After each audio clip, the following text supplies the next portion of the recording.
¿Qué tal? Buena tarde. Eh, Regresamos al tema que habíamos dejado. Lo último que vimos fue el gráfico de transferencia y haciendo un resumen rápido, tenemos polarización directa, polarización inversa y si el diodo fue diseñado para esta situación, la región Zener. Bueno, lo que vamos a ver en este momento es ya afinar algunos detalles. Ajá. Por ejemplo, estas ecuaciones o estas condiciones, perdón, son muy importantes que se las aprendan. Son las condiciones mínimas necesarias para que un diodo opere en las distintas regiones de operación. Para polarización directa, necesitamos entender y aprendernos que el potencial de la terminal de ánodo debe de ser más positivo que el potencial de la terminal de cátodo en un valor BF. Matemáticamente quiere decir que el voltaje de ánodo tiene que ser mayor o igual a BK más BF, donde recuerden BF, aquí se los pongo, para silicio 0.7 volts, germanio 0.3, carburo de silicio de 2 a 3 volts y nitruro de galio de 3 a 4 volts. Para saber si un dispositivo, un diodo está polarizado directamente, tienen que verificar que el voltaje de ánodo sea mayor o igual a la suma de voltaje de cátodo más BF. Y en polarización inversa es muy sencillo, simplemente que el voltaje de ánodo sea menor al voltaje de cátodo. Ojo, aquí en ningún momento estoy hablando de valor positivo o valor negativo. Mucho cuidado con eso. Lo que tienen que analizar es que se cumpla esta condición o se cumple esta condición. En este caso, polarización directa y en este caso, polarización inversa.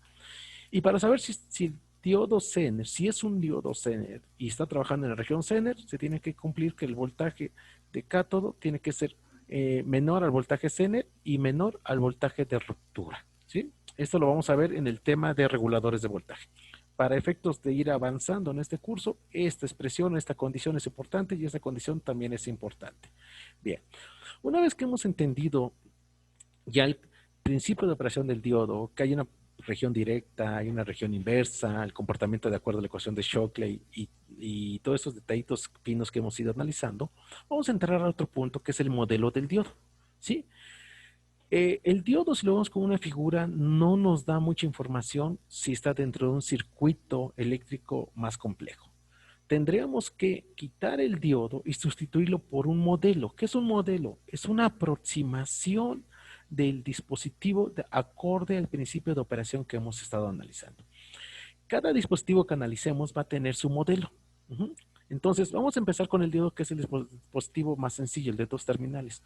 Hay varios tipos de modelos. Yo aquí les presento una clasificación que es primer modelo bajas frecuencias, segundo modelo bajas frecuencias y tercer modelo a altas frecuencias. Están los modelos para polarización directa y los modelos para polarización inversa. Vamos a revisarlo rápidamente. El primer modelo a bajas frecuencias indica que en polarización directa yo puedo ver o sustituir el diodo como una fuente de voltaje de valor BF, donde BF es el voltaje de conducción, los 0.7 volts en silicio. Y en polarización inversa lo voy a ver como un circuito abierto. ¿Por qué razón llego a esta conclusión? Porque en polarización inversa, acuérdense, va a circular una corriente que es muy pequeña, que es la corriente de saturación inversa, y para efectos prácticos lo vemos como un circuito abierto. Este es el primer modelo. La importancia de esta tabla y estos gráficos es, si ustedes ya están seguros, acorde a las condiciones ante las diapositivas anteriores, están seguros que el dispositivo o el diodo está en polarización directa, retiran el diodo y ponen este símbolo, una fuente de voltaje, o ponen un circuito abierto, depende si es directo, depende si es inverso. ¿Qué sucede en el segundo modelo a bajas frecuencias? Pues bueno, en polarización directa, en vez de verlo como una sola fuente de CD, lo vamos a ver como una fuente de CD de valor BF en serie con una resistencia, va a ser la resistencia dinámica del diodo. Acuérdense que cuando hay material semiconductor hay una resistividad y dependiendo de la cantidad de material semiconductor hay una resistencia específica. Bueno, es esta resistencia. Y en polarización inversa, segundo modelo baja frecuencia, en vez de verlo como un circuito abierto, lo vamos a ver como una resistencia de valor grande. ¿Sí? Más adelante veríamos cómo se calculan estas resistencias. Simplemente ahorita es entender los modelos. Estos dos modelos, el primero y el segundo modelo, se llaman modelos a bajas frecuencias porque estos son adecuados para análisis en corriente directa o muy baja frecuencia, algunos centenas de hertz. ¿Sí? Pero ¿qué pasa si yo empiezo a trabajar el dispositivo a varias centenas de hertz, varios kilohertz o varias centenas de kilohertz y cada vez a más alta frecuencia? Estos modelos, si yo los utilizo en una aplicación de alta frecuencia, me va a generar un error. Como se los marque aquí, te tendrá un error con respecto a los valores reales a obtener. ¿Qué quiere decir eso? Si yo sustituyo equivocadamente el modelo dentro de mi análisis de circuito, cuando yo haga el cálculo circuital me va a dar un valor que va a estar alejado del valor real o experimental que yo espero. Por eso es muy importante que sepan qué modelo utilizar. A bajas frecuencias pueden utilizar cualquiera de estos dos. Este es el modelo no ideal, es el primer modelo y les va a dar un pequeño error. Este les da un error menor, pero dense cuenta que tenemos ya que calcular ahora dos elementos. Uno que me da el fabricante y otro que tengo que calcular yo. Y aquí tengo que calcular este valor. Y a alta frecuencia, ¿qué sucede? Voy a sustituir el diodo en polarización directa o en polarización inversa ahora por estos dos circuitos, donde cada vez tenemos más y más elementos que hacen más complejo su análisis. Por eso, la sustitución del modelo en alta frecuencia no siempre se hace, ¿sí? Porque vean cuántos elementos tenemos que calcular para polarización directa. Una capacitancia D, una capacitancia CJ, esta se llama capacitancia de difusión y esta se llama capacitancia de unión, ¿sí? Una resistencia dinámica del diodo y aparte el voltaje de conducción o vencer, que ya lo conozco, que esto es 0.7 volts. Entonces necesito conocer tres nuevos valores, ¿sí? Para yo poder usar este modelo. Y en polarización inversa, la resistencia inversa, que ya tenía, más la capacitancia de unión. Estas capacitancias lo vamos a ver en un tema más adelante. La conclusión de esto es que dependiendo del modelo es el grado de exactitud y qué tanto error voy a tener con respecto a mis valores medidos. En estos gráficos que voy a presentar se pone gráficamente cómo yo vería los modelos. El primer modelo es el ideal que no puse. El modelo ideal quiere decir que a partir de un voltaje de diodo diferente de cero, tantitos microvoltios arriba de cero, el diodo conduce. Y tantito, un poquito menos de cero, así un valor negativo, el diodo no conduce. Este es el modelo ideal. Y aquí se lo estoy simbolizando. Cuando el diodo conduce, lo vamos a ver como un interruptor que está cerrado, cuando el diodo no conduce, como un interruptor abierto. Este modelo es excelente para hacer un análisis rápido, cualitativo, no cuantitativo de un circuito. ¿Qué quiere decir cualitativo? Que me interesa ver nada más qué hace el circuito, si deja pasar, no deja pasar señal, si hay corriente, no hay corriente. Pero si yo utilizo este modelo para saber si hay corriente y qué tanta cantidad de corriente hay, me va a dar un error demasiado grande. Por eso usamos el primer modelo a bajas frecuencias, porque en el primer modelo a bajas frecuencias lo que vamos a tener es que nuevamente de 0 a BF el diodo considero que todavía no conduce y una vez que sobrepaso BF, la corriente se dispara y ya ahora sí tengo, aquí se les volvió a poner la fuente de BF y sería con un interruptor cerrado. Si tengo voltaje menor que cero, circuito abierto. Y este es el modelo a bajas frecuencias. El segundo modelo a bajas frecuencias es la fuente de CD en serie con una resistencia. Y lo que me va a indicar esta resistencia es que va a haber una pendiente, ¿sí? Y dése cuenta que esto se empieza a acercar al gráfico indicado por la ecuación de Shockley. Entonces, esta pendiente es debido a la resistencia dinámica RD, que vamos a ver cómo se calcula. Y nuevamente, si yo ahora aplico un voltaje negativo, en vez de tener cero corriente, ahora esta corriente empiezo a visualizarla como la corriente de saturación inversa con una pendiente debida a la resistencia inversa. Este es un modelo que me da un nivel o un grado de error menor con respecto a los demás modelos. Y el tercer modelo de altas frecuencias es el que más se acerca, verifiquen, es el que más se acerca al comportamiento indicado por la ecuación de Shockley. En polarización directa, que es esta parte, entonces yo aquí tendría el modelo con su capacitancia de difusión, capacitancia de unión, resistencia dinámica, y ya se empezaría a acercar este comportamiento a lo que predice la ecuación de Shockley. Y en polarización inversa tendría rápidamente un crecimiento de la corriente de saturación inversa, casi constante, que estaría dado por esta capacitancia de unión, por esta resistencia dinámica, y si hubiese la región Zener, ahí, ojo, por favor, este modelo es exclusivo para polarización inversa, nada más acá. Aquí tendríamos que poner otro modelo si el diodo está trabajando en polarización en región Zener, polarización inversa y además subregión Zener. Ahorita lo vamos a ver esta parte.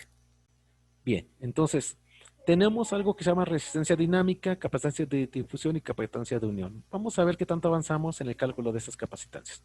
La primera que vamos a analizar es cómo se calcula la resistencia dinámica, ¿sí? ¿Por qué decimos una resistencia dinámica? Porque a diferencia de una resistencia lineal, la resistencia del diodo en polarización directa no es constante a lo largo de su curva característica, ¿sí? Recordemos la idea, una resistencia que es diferencia de voltaje entre corriente. Entonces, la resistencia dinámica del diodo va a ser la diferencia de voltaje aplicado en el diodo con respecto a la diferencia de corriente que circula en el diodo para un punto de operación indicado. Uh-huh. Y esto lo podemos ver como la derivada del voltaje del diodo con respecto a la derivada de la corriente del diodo evaluado en el punto Q. Eso es lo que indica esta expresión, evaluado en el punto Q. Vamos a ver, antes de empezar a analizar esto, veamos, tenemos la curva típica o de desarrollo de corriente de diodo para diferentes voltajes de diodos. Y aquí se ve, vean, analicen. Aquí les indico un incremento de voltaje de diodo. Este es mi valor nominal y aquí está el incremento, ¿sí? Y fíjense que dependiendo si me voy por debajo o por arriba del voltaje nominal, voy a tener un incremento de IF, ¿sí? Que le llamo delta IF1 en estas partes de la curva. Pero ¿qué pasa si el incremento ahora lo hago cuando la curva ya creció? Estoy por acá. Pensando que es el mismo incremento de voltaje de diodo aquí que aquí, entonces ahora fíjense cuenta cómo cuando yo hago la proyección, ¿sí? Y encuentro las intersecciones con respecto a la curva de evolución, voy a tener una corriente aquí, una corriente acá, y esa diferencia va a ser el incremento de IF2. ¿Qué notamos? Que conforme estoy cerca del codo o de la región logarítmica de mi comportamiento corriente de diodo, voltaje de diodo, para los mismos incrementos de voltaje de diodo, en esta parte de la curva tengo un incremento menor y en esta parte de la curva tengo un incremento mayor. Eso es importante. No es lo mismo hacer un incremento de voltaje cercano al codo de la curva a hacer el mismo incremento de voltaje, pero cuando el diodo ya está en conducción, entonces, porque ahí se ve claramente que la corriente aumenta. Bien, una vez que entendí eso, me regreso a mi definición, resistencia de dinámica es igual a la derivada de voltaje de diodo con respecto a la corriente evaluada en el punto Q. Recuerdo la ecuación de Shockley, aquí está, y como estoy en conducción, entonces es válido decir que el voltaje del diodo, voltaje aplicado, va a ser mucho mayor a este producto NBT. ¿Y eso para qué me sirve? Pues para que esta expresión se reduzca o se aproxime a esta expresión. Y de esta expresión voy a despejar voltaje del diodo. De esta expresión, ¿por qué? Porque quiero calcular la derivada. Despejo el voltaje del diodo, aquí lo tiene, y a esto lo derivo con respecto a la corriente. Entonces, hacemos la derivada de esta expresión con respecto a la corriente, hacen algunos cálculos sencillos, no le veo mucha complicación para que puedan demostrar o encontrar que la resistencia dinámica, que es la derivada del voltaje del diodo con respecto a la corriente del diodo, es aproximadamente n veces, perdón, la constante empírica n por el voltaje término entre I y F. Y de esta forma podemos calcular rápidamente, de manera aproximada, cuánto vale mi resistencia dinámica. Todo va a depender qué valor de IF nominal esté trabajando, si estoy trabajando aquí o estoy trabajando acá. Y por esa razón, como aquí tengo una IF muy diferente a la IF que tengo acá, esto es constante, pero como este está variando, esta resistencia dinámica va a cambiar. Cuando yo estoy trabajando cerca de la curva, tengo una IF menor. Cuando estoy trabajando alejados y cuando esto ya empieza a levantarse, tengo una IF mayor. Si esto es menor, entonces la RD va a ser grande. La resistencia dinámica en esta región es grande. Cuando este es menor, perdón, ahora este es mayor, ¿sí? Cuando este es menor, esto se vuelve grande. Pero cuando aumenta la IF, esto se vuelve pequeño. Entonces la resistencia dinámica en esta parte va a ser pequeña y la resistencia dinámica en esta parte va a ser grande. Por eso les decía o indicaba que la resistencia dinámica no es lineal, no es constante. Es una resistencia que va evolucionando. Y aquí tienen la expresión de cómo calcularlo. ¿Qué sucede con las capacitancias? Con las capacitancias del diodo vamos a encontrar que a final de cuentas, ¿qué es una capacitancia? Primero, entendamos, una capacitancia no es otra cosa que genera una diferencia de cargas en un ambiente, que puede ser dos placas separadas por un dieléctrico. Para que yo se presente una capacitancia, yo necesito que de un lado de la placa o de un lado del ambiente tenga un tipo de cargas, que puede ser electrones, y del otro lado de la placa tenga el otro tipo de cargas que pueden ser huecos, que es lo que estamos planteando aquí. Y resulta que en un diodo tengo el material N y tengo el material P, que están separados por la región de acotamiento. En una parte se posicionan los portadores minoritarios, bueno, en este caso electrones, no sabemos si son minoritarios o mayoritarios, pero son los electrones, y en otra parte se posicionan los huecos, por lo tanto tengo el concepto de capacitancia, ¿sí? Tenemos dos tipos de capacitancia, la capacitancia de agotamiento o de unión, ¿sí? La vamos a llamar CJ. Y esta relaciona el cambio de carga en la unión, delta QJ, Q es cargas, el cambio de carga en la unión, con el cambio de voltaje aplicado. Acuérdense, dependiendo del voltaje que yo aplique o el incremento de voltaje que yo aplique, es cómo se mueve o qué sucede con la región de vaciamiento. Y entonces, dependiendo de este cambio, se puede calcular la capacitancia. Por definición, la capacitancia en general es igual a la derivada de las cargas o incremento de cargas con respecto al incremento de voltaje. Eso lo vamos a ver con la derivada de las cargas QJ que se están moviendo, desplazando con respecto al voltaje evaluado en un punto de operación. Se hace un poquito de matemática. Aquí sí me salté toda la física de semiconductores porque sería muy extenso explicar esa parte. Simplemente denlo como algo hecho. La capacitancia de unión es igual a CJ, 0, entre lo que resulte 1 menos voltaje de diodo entre voltaje de J elevado a la M. Ahora, este M es un coeficiente dependiente que depende del tipo de unión. ¿Sí? ¿Cómo se fabricó la unión? Y este puede andar entre 0.33 a 0.5. Si el fabricante me da todos los datos de su diodo, también me va a indicar si es prudente, cuánto vale el M. Y se van a dar cuenta, bueno, van a verificar que está entre 0.33 a 0.5. ¿Y qué es BJ? Es el potencial de la región de vaciamiento cuando el voltaje del diodo aplicado vale 0. En pocas palabras, BJ es los 0.7 volts que habíamos platicado. Y aquí les voy a poner ya un poquito más de datos. Para el silicio, BJ puede ir desde 0.5 hasta 0.9, típico 0.7. Germanio puede ir de 0.2 a 0.6 volts, típico 0.3, y así sucesivamente. Es decir, BJ es un valor constante para el material. Aquí lo tiene. BD es el voltaje que yo aplico al diodo. Y CJ0 es la capacitancia de unión a 0 volts aplicado. Este dato no se puede calcular tan fácil. Necesitamos ecuaciones de la física del semiconductor. Pero no se preocupen, el fabricante me indica este valor. Él en sus laboratorios ya especializados fabrica el dispositivo, hace muchas mediciones que reporta en su hoja de datos y en particular nos va a indicar cuánto vale la capacitancia de unión sin voltaje aplicado.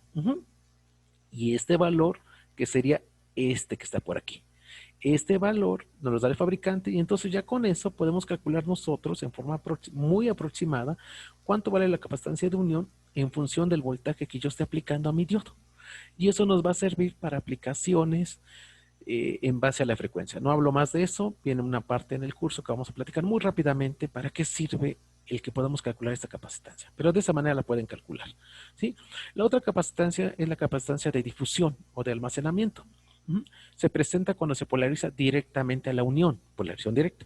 Se induce un comportamiento capacitivo a consecuencia de la concentración de portadores minoritarios en los bordes de la región de vaciamiento. Para que puedan entenderme un poquito más esto, yo les invito nuevamente a que vean el primer video donde se explica cómo se forma la región de vaciamiento, que todo esto está ligado a la región de vaciamiento. Entonces, la concentración de portadores minoritarios en los bordes de la región de vaciamiento causa un efecto de almacenamiento de carga. Entre más portadores se esté inyectando en la región de vaciamiento, más almacenamiento de carga voy a tener. Y se definen dos tipos de cargas almacenadas o inyectadas. ¿Sí? Y entonces, ¿qué van a ser? Las cargas tipo hueco y las cargas tipo electrón. Todas estas expresiones, no se preocupe si no las entienden, nada más quiero que me capten la idea que el movimiento de cargas a la región de vaciamiento va a generar un almacenamiento de cargas totales, ¿sí? Y ese almacenamiento de cargas totales, yo puedo calcular ahora, por ejemplo, cuántas cargas tipo hueco y cuántas cargas tipo electrón se están almacenando. De acuerdo a estas expresiones. Las cargas tipo hueco no es otra cosa que tau P por IP. ¿Qué es tau P? Es el tiempo promedio que tarda un hueco en combinarse con un electrón. Por ahí en las diapositivas anteriores les ponía unas flechitas donde tenía el hueco y les indicaba que iba a buscar a su contraparte, que es el electrón. Bueno, el tiempo que tarda, promedio, porque acuérdense que esto es estadístico, el tiempo promedio que tarda en un hueco en combinarse, es decir, asociar con un electrón, se llama tau o tiempo de vida P. Pero también puede suceder que ahora sea el electrón el que se combina con un hueco, es decir, al revés, el que se mueve es el electrón, busca el hueco. Y eso es el tiempo de vida de los electrones. Nada más tomen esta información. Estos tiempos de vida van a estar asociados con a qué tanta frecuencia pueden conmutar mi dispositivo, mi diodo. Entre más pequeños sean estos tiempos de vida, a más alta frecuencia puede conmutar el diodo. Estos con calma lo vamos a ver en unas clases de simulación que vamos a tener para que entendamos esta parte, ¿sí? Que aquí hay algo muy interesante que es el tiempo de recuperación inversa que hay que entender y estudiar. Y bueno, de la definición de capacitancia, nuevamente, capacitancia es la derivada de cargas con respecto a la derivada de voltaje. Simplemente ahora ya sustituyo estas expresiones y voy a encontrar que la capacitancia de difusión es aproximadamente la relación que guarde tiempo de vida total, que es la suma de tiempo de vida de huecos más tiempo de vida de electrones, entre BT. Vean la importancia de BT. BT lo vamos a estar siempre sacando, voltaje térmico, por la corriente de diodo. Esto es constante para el material, nos lo da el fabricante. Esto es constante, 26 milivoltios a temperatura ambiente. Y por lo tanto, la capacitancia de difusión va a depender de cuánta corriente directa estemos aplicando al diodo. Entre más corriente circule por el diodo, más capacitancia de difusión. Y eso va a estar ligado con el tiempo de recuperación inversa. ¿Qué quiere decir eso? ¿Qué tan rápido o qué tanto le va a costar al diodo una vez que está en conducción volver al estado de bloqueo inverso o polarización inversa? Acabo de meter un nuevo término que es bloqueo inverso. Cuando veamos el tema de rectificadores lo retomo, pero nada más asocien. Bloqueo inverso es el proceso cuando estamos en polarización inversa. Entonces, piense que esto es muy importante, esta expresión, porque entre más corriente esté circulando por el diodo, le va a costar más al dispositivo regresar a la polarización inversa. Y eso lo medimos con algo que se llama el tiempo de recuperación inversa. Valores típicos de capacitancia de difusión. Puede ir desde 10 picofaradas a 100 picofaradas. Alguien puede decir, oiga, eso es muy pequeño. Es relativo. Todo, si es mayor, es menor, es pequeño, es alto, todo va a depender contra qué nos estamos midiendo. Entonces hemos hecho ahorita el resumen de la resistencia dinámica, capacitancia de difusión y capacitancia de unión, cómo se calculan cada una de ellas. ¿Sí? Con esto terminamos esta parte. Recuerden que son videos cortos con la idea de que ustedes rápidamente los asimilen. ¿Qué es lo que sigue? Lo que sigue en la siguiente sesión, vamos a ver ahora qué pasa con la temperatura. Hemos visto ya varios parámetros y resulta que el diodo es muy dependiente de la temperatura, por lo tanto hay que analizar qué sucede con la temperatura y pues con eso estaríamos cerrando prácticamente el diodo como dispositivo de uso general y vienen algunos otros dispositivos que su principio, si es nuevos dispositivos, es función del diodo. Por eso es importantísimo que entendamos el diodo. Nuevamente, como siempre les digo, por favor los invito a que lean y estudien las notas que se les está haciendo llegar, vean los videos las veces que sea necesario para que en las clases presenciales, presenciales no, las clases en línea con las que vamos a iniciar, eh, sea para dudas, por favor. Invitación no, ahora es en las clases en línea, por favor pregunten todas sus dudas para que esto pueda tener bastante beneficio. Muchas gracias por su atención y nos vemos en la siguiente.